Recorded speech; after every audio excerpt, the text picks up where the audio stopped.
Eu pedi para o presbítero Valdemiro estar orando pelos ofertantes e pelo diretor. Amém? Meu Deus, meu Pai, eu oro e te agradeço primeiro, mais uma noite assim na sua presença, Pai. Abençoa, Pai, todos que estão pregando a tua palavra, Pai, e usa, Pai, usa mesmo, verdadeiramente, com toda a fé, Pai, toda a sabedoria dele, os pastores que vai pregar a tua palavra, Pai. Glória a Deus, aleluia, glória a Deus, aleluia, obrigado, Pai. Amém. Cumprimento a igreja com a graça e a paz do Senhor Jesus. Amém? Amém. A gente está lendo, para iniciar, um texto que se encontra lá em 1 Coríntios, capítulo 15, o verso de número 51 e 52. 1 Coríntios 15, 51 e o 52. Nós vamos ler. Amém? Aleluia. Diz assim a palavra de Deus: Eis aqui vos digo com mistério. Na verdade, nem todos dormiremos, mas todos seremos transformados. Num momento, no abrir e fechar de olhos, ante a última trombeta. Porque a trombeta soará, e os mortos ressuscitarão incorruptíveis, e nós seremos transformados. Amém?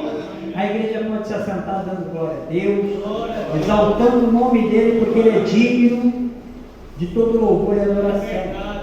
Amém? A palavra do nosso Deus, ela nos garante que Jesus foi para a casa do Pai, onde há muita morada, e ele nos prepararia um lugar. Existe um lugar preparado para mim e para você. Cada pessoa que vive na terra tem um lugar preparado no céu. Mas muitos lugares ficaram vazios. Por quê? Porque muitas pessoas decidem não crer na palavra de Deus. Porque o que é crer na palavra de Deus? Crer na palavra de Deus é buscar conhecer e colocar em prática. Muita gente conhece e não pratica, porque não crê. Outros não querem nem conhecer, não tem como crer também, porque não conhece. Não há como crer naquilo que não conhece. Muitos criticam o que não conhecem, mas graças a Deus que a misericórdia do Senhor nos alcançou. É verdade. E pela misericórdia dele é que hoje nós podemos aqui nos reunir para adorar o nome dele e buscar a face dele até que ele venha. Amém? Como prometido, hoje nós vamos falar a respeito do arrebatamento da igreja. Amém? Vamos abrir a nossa Bíblia lá no livro de 1 Tessalonicenses, no capítulo de número 15, o verso de número... Perdão, capítulo de número 4, verso de número 15. Me perdoe. Primeira carta do apóstolo Paulo aos Tessalonicenses, capítulo 4, verso de número 15. Amém? Nós vamos ler até o 17. Diz assim, ó: Dizemos-vos, pois, isto, pela palavra do Senhor, que nós, os que ficamos vivos para a vinda do Senhor, não precederemos os que dormem ou os que já morreram, tá? Porque o mesmo Senhor descerá do céu com alarido e com voz de arcanjo e com a trombeta de Deus, e os que morreram em Cristo ressuscitarão primeiro. Depois nós, os que ficarmos vivos, seremos arrebatados juntamente com eles nas nuvens, a encontrar o Senhor nos ares, e assim estaremos sempre com o Senhor. Amém? Esse texto de 1 Tessalonicenses é um complemento do primeiro texto que nós lemos, onde o apóstolo Paulo explica a respeito do arrebatamento da igreja. A primeira coisa que Paulo nos ensina é que aqueles que morreram em Cristo irão ressuscitar primeiro. Então a primeira coisa que vai acontecer no arrebatamento da igreja é a ressurreição dos nossos irmãos em Cristo que já morreram, a morte física. Assim que eles ressuscitarem, nós, junto com eles, seremos transformados. Este nosso corpo, que é corruptível, será transformado num corpo de glória, semelhante ao corpo do nosso Senhor Jesus, quando ressuscitou. Que o nosso Senhor Jesus Cristo, depois de ressuscitado, ele tinha um corpo. Tanto que quando ele entra no cenáculo, as portas estavam trancadas, mas ele entra no cenáculo com o seu corpo já de glória e ele pede algo para comer e ele se alimenta. Não que haja necessidade desse corpo ter o alimento físico, não existe mais a necessidade, mas existe a possibilidade deste corpo se alimentar. Daí porque a Bíblia nos fala a respeito do banquete no céu, a respeito das bodas do Cordeiro, e nós vamos falar sobre isso um pouquinho mais adiante. Mas aqui basicamente o que eu quero dizer é o seguinte, melhor dizendo, o que a Bíblia diz é o seguinte, que os nossos irmãos em Cristo ressuscitarão e nós, junto com eles, seremos transformados. Assim que nós tivermos sido transformados, o nosso corpo se tornar com esse corpo de glória, que é um corpo espiritual, que não tem mais o desejo pelo pecado, porque ele é um corpo que vem do céu, assim como o espírito, porque o espírito milita contra a carne, porque ele vem direto de Deus, ele vem do céu. Então o espírito deseja as coisas que são do céu. E a carne, ela deseja o pecado porque a carne, ela é da terra, e a terra está corrompida, por causa da desobediência de Adão lá no início. Então essa corrupção que agora habita em nós, na carne, será eliminada, aniquilada. Vocês estão entendendo, igreja? Amém? Amém? Se alguém tiver alguma dúvida, pode erguer a mão, pode falar, tá bom? É culto de ensino. Vamos lá. Com base na Escritura, tá? Qualquer ensino fora da Escritura é heresia. Vamos lá. Continuando. Então, quando todos fomos transformados, os que ressuscitaram, os que morreram em Cristo e ressuscitaram, e nós, os vivos, que também estaremos juntos, quando transformados, seremos arrebatados para nos encontrar com o Senhor nos ares, nas nuvens.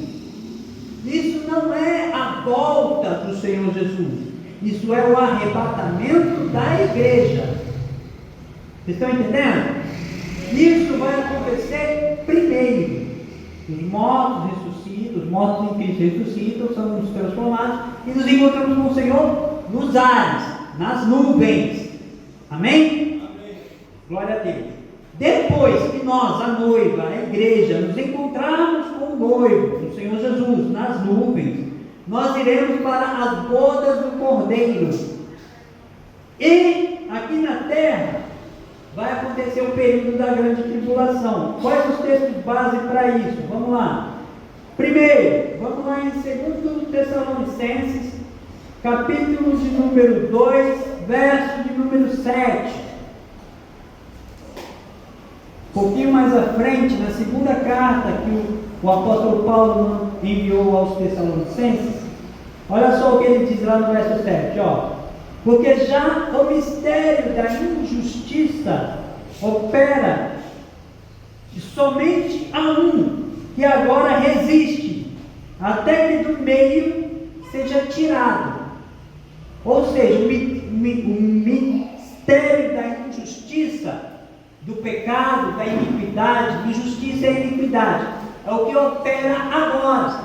Mas ainda existe um que resiste a ele. Quem é esse um que resiste a ele? É o Espírito Santo de Deus. E ele será retirado. Quando? Quando no arrebatamento da igreja.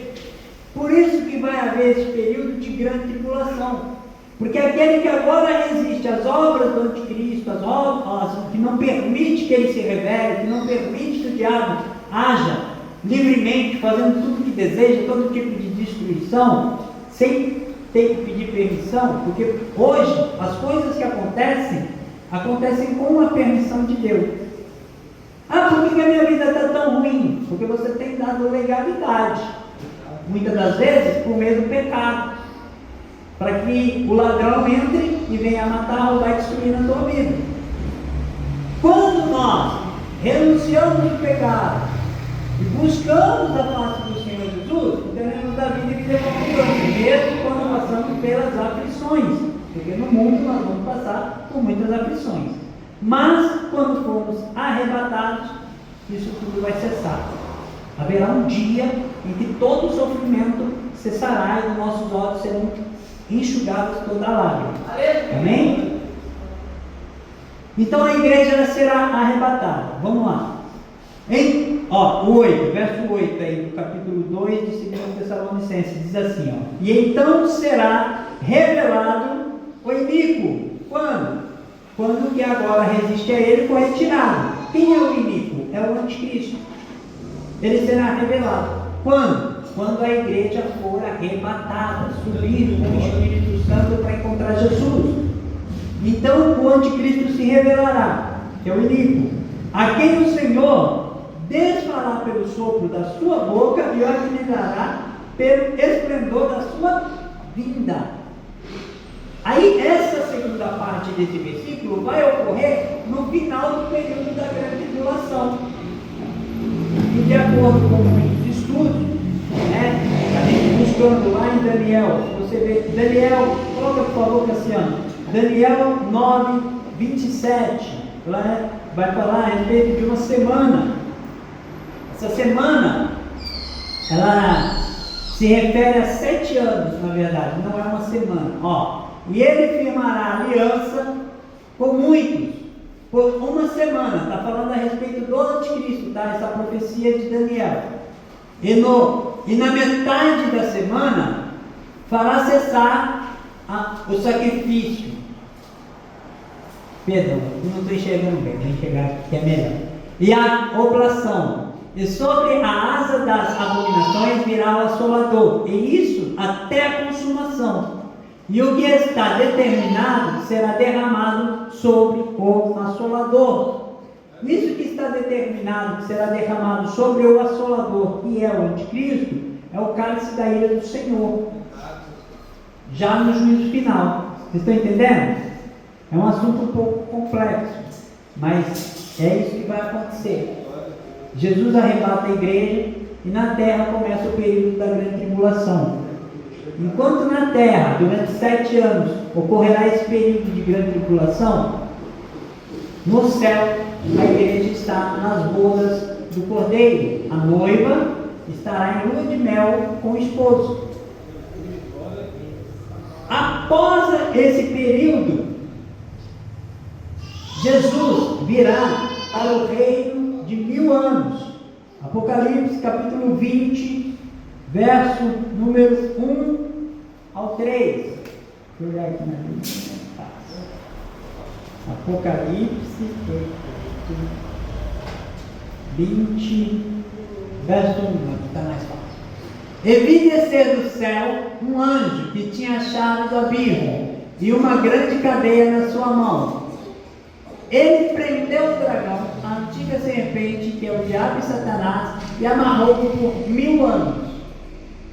E lançou-o no abismo, e ali o encerrou, e pôs-o sobre ele, para que não mais engane as nações, até que os 1000 anos se acabem, e depois disso importa que seja solto por um pouco de tempo. Durante esses 1000 anos, vai acontecer o reino do Senhor Jesus sobre toda a terra, sem a influência do mal. Apocalipse capítulo 20, verso de número 14. O que vai acontecer após o reino dos 1000 anos e a morte e o inferno foram lançados no lago de fogo. Esta é a segunda morte. Se você ler todo o capítulo de número 14 do livro de Apocalipse, você vai entender melhor depois, caso tenha alguma dúvida, tá? Então o que acontece?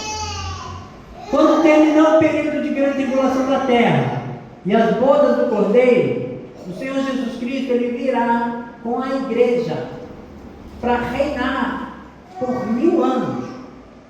A Bíblia nos ensina que aqueles que fizeram parte da primeira ressurreição, a segunda morte não tem poder sobre eles. Você não vai ressuscitar para depois vir com Cristo e correr risco de perder a tua salvação.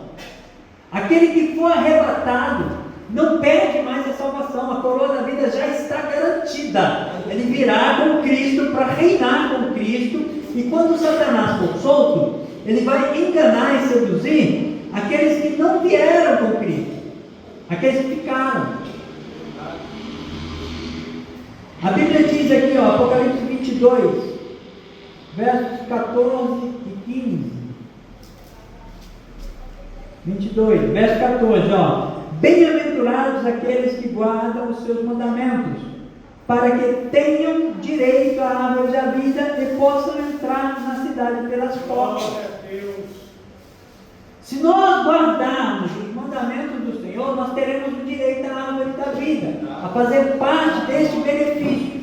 E se eu desprezar a palavra de Deus, se eu decidir não obedecer, não estou nem aí para ela, vou fazer tudo que eu quero, e não estou nem aí, o que vai acontecer?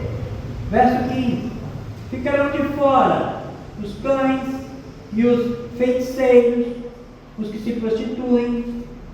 Esses que se prostituem aqui, não é só que vende o corpo, ou que compra o dinheiro em troca de sexo.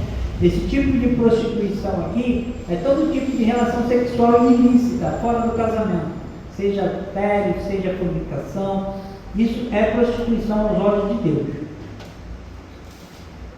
Os homicidas, o Senhor Jesus Cristo, numa certa feita, ele disse assim, visto que foi dito que o homicida era aquele que matava, ele falou: eu porém vos digo que aquele que amaldiçoa o seu irmão já é homicida. Se você tiver ódio no teu coração por alguém, você é considerado como um homicida por Deus, porque você está desejando o mal de alguém. É como se você, qualquer coisa que você pudesse fazer para prejudicar aquela pessoa, você faria. Aos olhos de Deus, você é um homicida, você é assassino aos olhos de Deus. Os idólatras, idolatria não é só fazer imagem de escultura.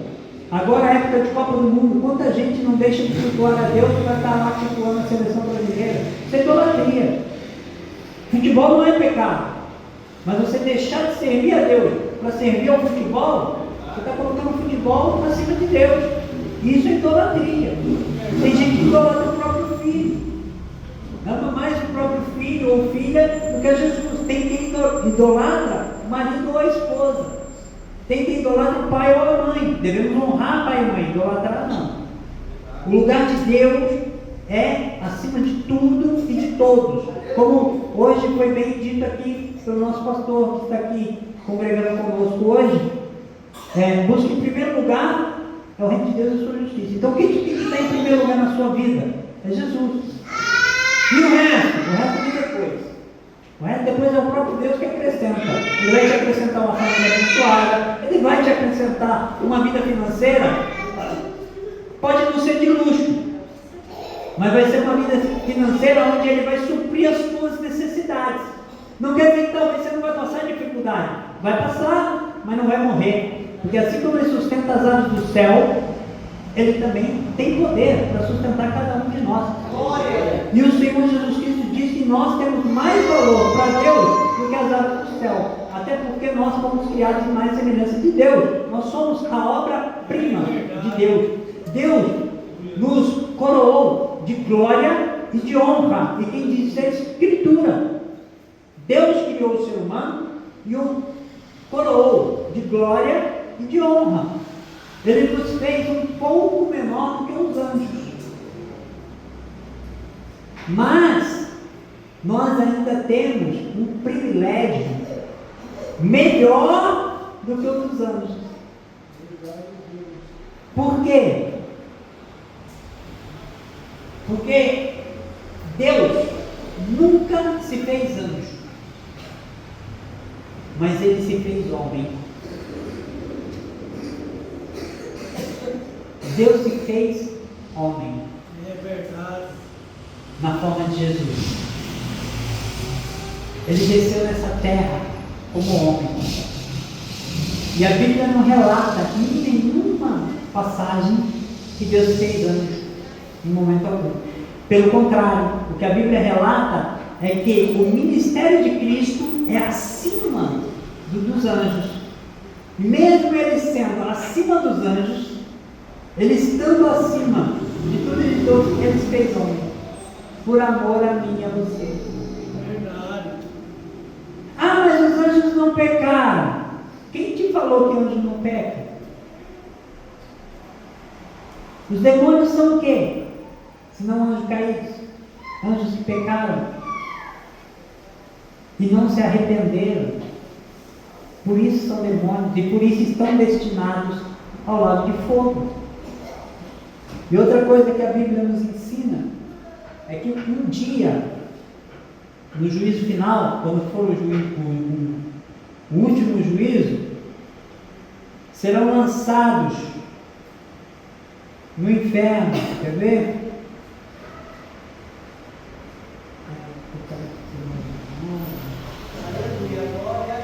Glória a Deus.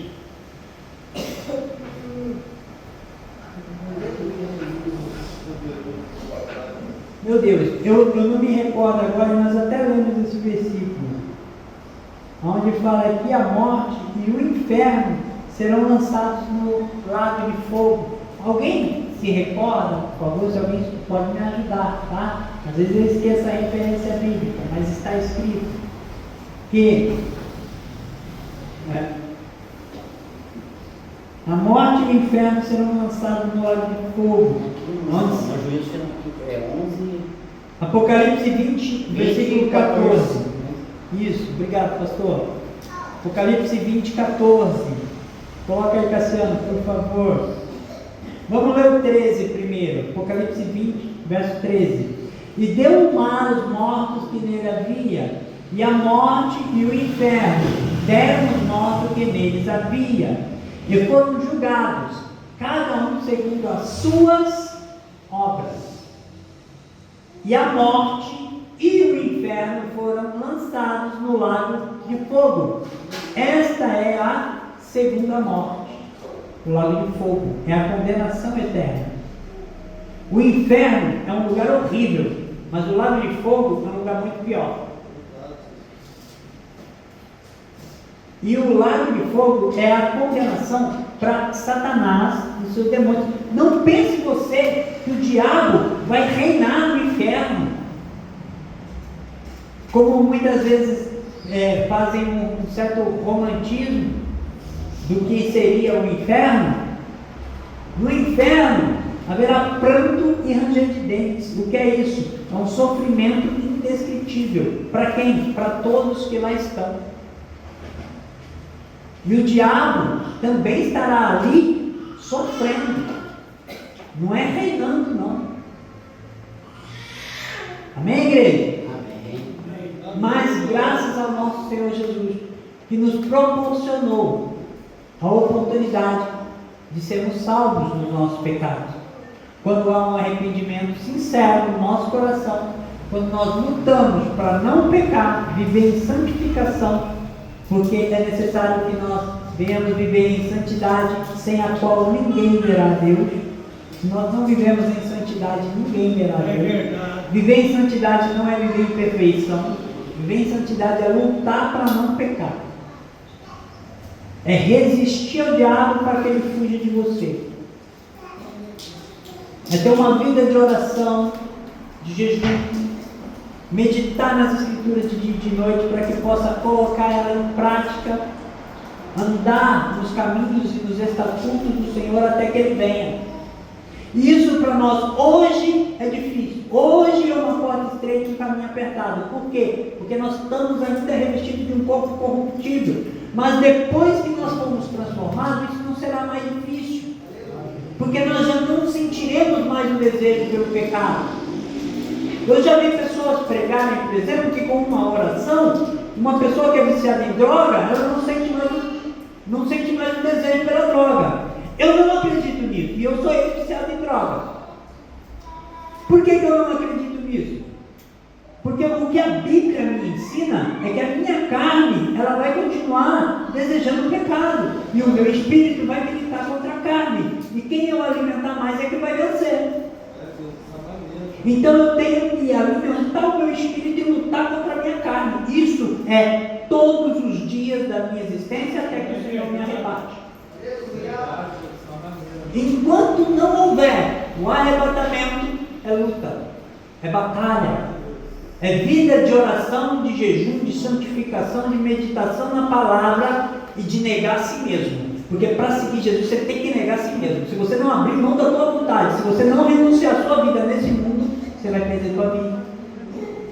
O Senhor Jesus Cristo foi quem disse: quem renunciar, quem perder a sua vida neste mundo por amor de mim, achará. Quem todavia achar sua vida neste mundo, perderá. O que eu faço para obter minha salvação?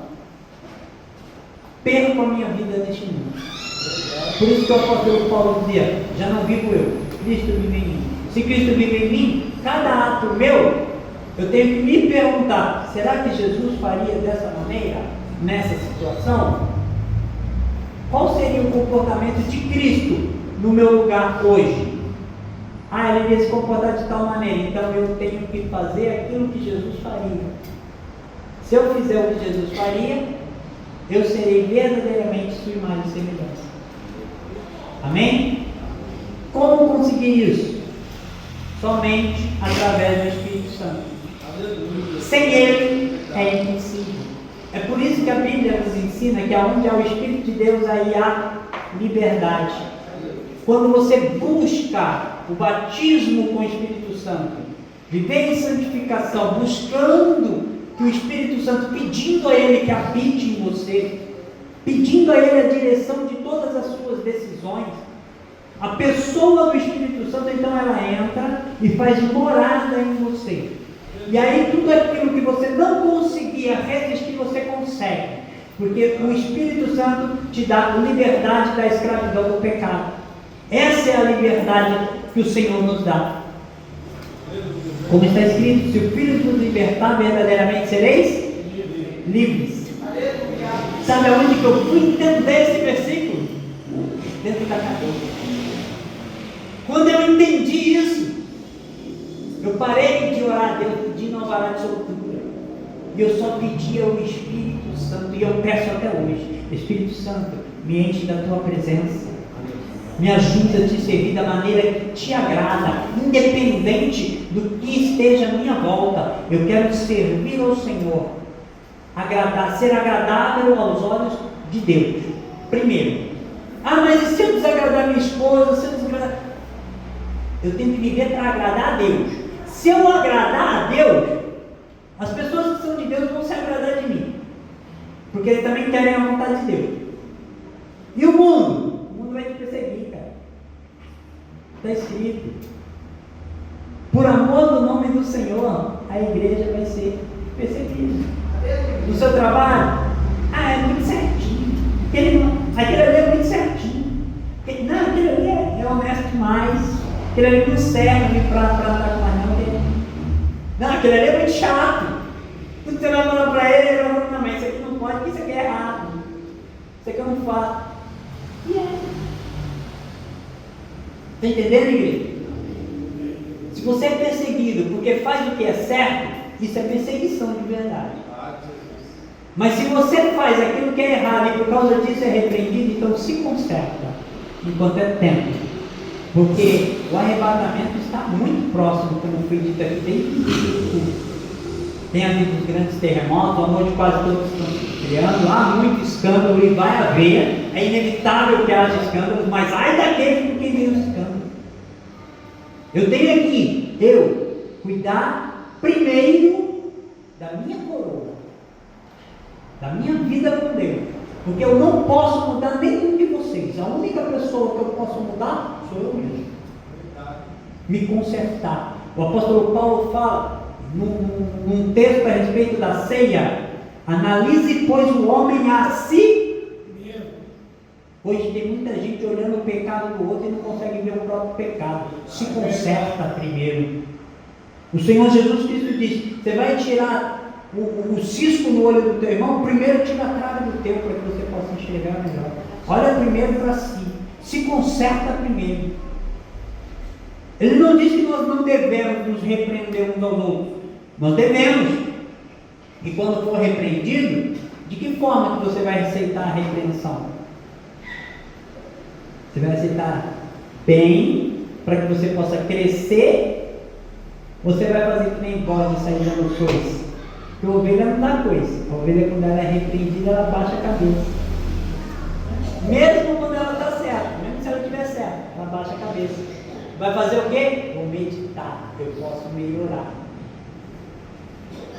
Eu acho que eu não errei, mas na dúvida eu vou orar e vou meditar. O que eu não vou fazer é ser contencioso ou iracundo. É aquele que se levanta e sai esbravejando, porque isso desagrada a Deus. Amém, igreja? Amém. Que nós possamos viver em santificação, buscando a face do Senhor, até que o arrebatamento da igreja aconteça e nós possamos viver a eternidade na glória do nosso Senhor Jesus. Amém, igreja? Amém. Alguém tem alguma dúvida a respeito desse assunto? A respeito do que aqui foi falado? Se alguém tiver, pode me procurar depois e a gente vai tirar as dúvidas que tiver que tirar à luz das Escrituras. Amém? Com base no texto, com base no que está escrito. Porque se alguém for te repreender, eu acho isso, eu penso dessa forma, olha o meu ponto de vista, vou falar entre o seu ponto de vista e o meu ponto de vista, eu fico com a Escritura. Me mostra com base na Escritura, aí eu sei que você está me repreendendo na direção de Deus. Se você não tem base bíblica para me repreender, então é melhor que você fique calado. Fora. Amém? Para repreender alguém, a gente tem que ter base na Escritura. Porque essa palavra é que nos confronta, é que nos corrige, é que nos redargue, é que nos santifica. É essa palavra que nos dá direção. Ela é luz para os nossos pés, lâmpada para os nossos pés e luz para o nosso caminho. Amém? Eu agradeço a minha oportunidade, as palmas que o nome do Senhor Jesus quer dizer.